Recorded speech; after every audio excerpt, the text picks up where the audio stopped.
following video is not meant for children, as I will be using dangerous model making methods, such as using superglue and pliers. Also, this is meant more for entertainment than as an instructional video. Please use caution if you choose to copy any of the methods seen here. Hey! Yeah? You ready to do this again? No? Too bad, we're doing this again! Yeah, that's right. Remember when we fixed Diesel? Well, now we're fixing Salty. If you want to follow along, then you're gonna need these things. Okay, you're gonna need a 2025 die-cast Salty. Alternatively, you could also use the All Engines Go version. That, I imagine, wouldn't look too bad. Some thick card. If you've seen Random Railway Tales, you know I buy a lot of Metcalf kits. Another discarded Tomy chassis. This time it's from a Thomas. I don't even know how I got it. The only thing I remember is that it was already broken. And the nozzle of an empty superglue tube. Spoiler alert, the superglue tube this came off of ran out while I was filming this. You'll also need model pliers, superglue, wooden sticks, toothpicks, sandpaper, and paint, as was used last time. First, open Salty. That was mildly rehearsed, I'm not gonna lie. Then, carefully cut away the buffers with the pliers, and then use sandpaper to— Don't sand it! The face juts out too much, there's too much risk of damaging it. Just scrape the buffers with the model pliers a little. It's fine, it's fine. Okay, moving on, cut the card into the preferred shape, and glue it to the front and back of Salty.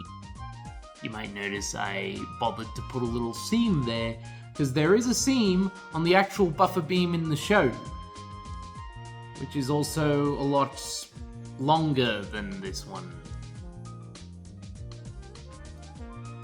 You know what, I think I might build upon this a little more, hang on. A few minutes later. I'm out of super glue, so now the video is postponed and I am grumpy. The next day. Not only do I have more super glue, but also I just saw Zootopia 2. Overall, a good day. You see that? Beautiful. Leave some space on the back buffer so that the coupling hook of whatever wagon you want to couple him to can still fit there. I genuinely almost forgot to do that. Quick update, I actually had to cut into the back of the cardboard again just now to make a little more room for hooks of potential wagons. Yeah, I probably should have planned this out a bit better. Now you carefully cut off the buffers. Why am I even filming this? I could have just reused footage from the last one. And then glue them onto Salty.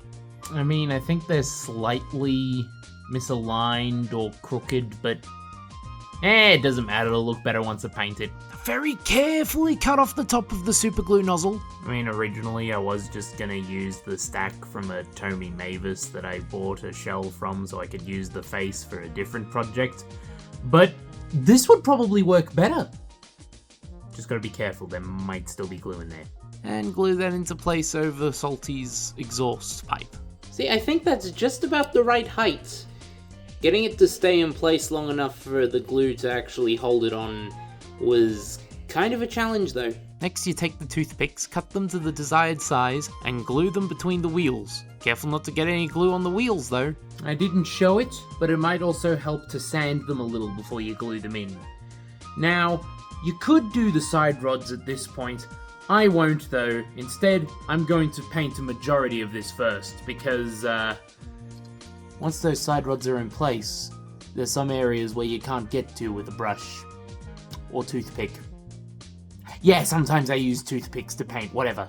Now it's time to paint! First, I painted Salty's buffer beam yellow, then I painted the footplate grey, and then after that I forgot to take pictures. Whoops. Then you cut up the wooden sticks, sand them, and then make the side rods like this. Then you paint and glue them on, and just like that, Salty's done. And you know something? I think he came out even better than Diesel did.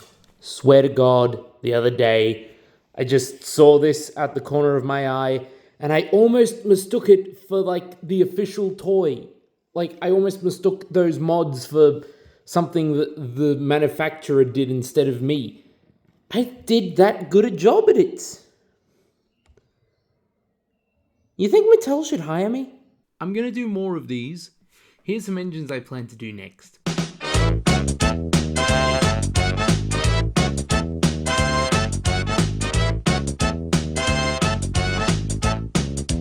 not going to make videos about making them though.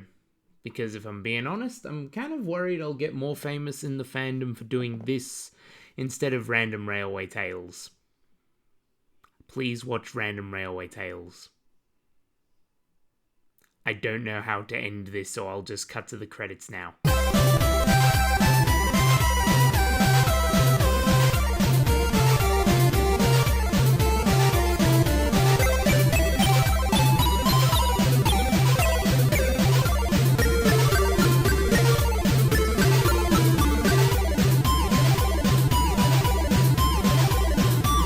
The footage for this video has been ready to go for weeks, but I've only recently gotten around to actually editing the dang thing. Here's the thing, it took me so long to actually edit the video that I've gone behind your backs and made duck. No, I didn't document me making duck. I'd apologize, but I'm not sorry. Somebody get this freaking duck away from me!